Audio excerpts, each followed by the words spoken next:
Comment élaborer le diagnostic stratégique externe? Dans un premier temps, nous allons parler du diagnostic stratégique externe, les 5 forces, puis le PESTEL. Le diagnostic stratégique externe est composé des opportunités et menaces que possède une organisation et s'appuie sur une veille stratégique qui est une collecte d'informations réalisée par l'entreprise pour mesurer l'impact de son activité.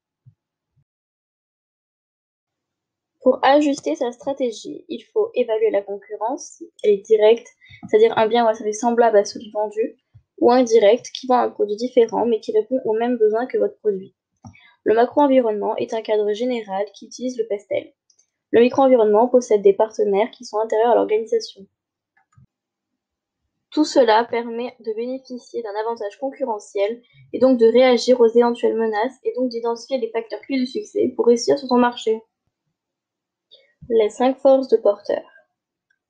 Nous avons le pouvoir de négociation des clients, le pouvoir de négociation des fournisseurs qui lui varie s'ils sont nombreux, s'ils ont un savoir-faire unique ou encore s'ils évitent notre offre similaire.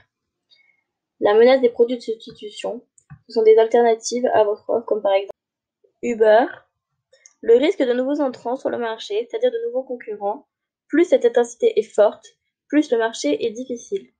Il existe également une 10e force, mais qui ne fait pas partie des 5 forces de porteur, qui est définie par les normes, les règles et la législation, et qui influence également les affaires. Comment utiliser les 5 forces? Pour cela, il faut caractériser le poids de chacune de ces forces, pour ensuite repérer les facteurs clés de succès. Qu'est-ce que le PESTEL?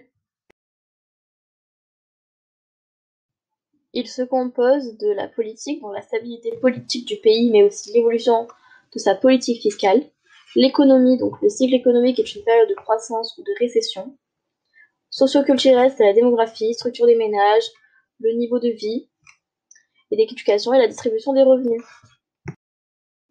Technologique, comment évoluent les grandes tendances technologiques et quelles influences ces nouvelles technologies peuvent-elles avoir sur notre activité.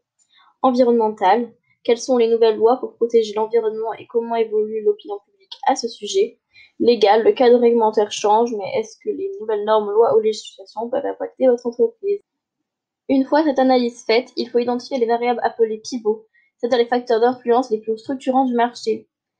Merci pour votre écoute.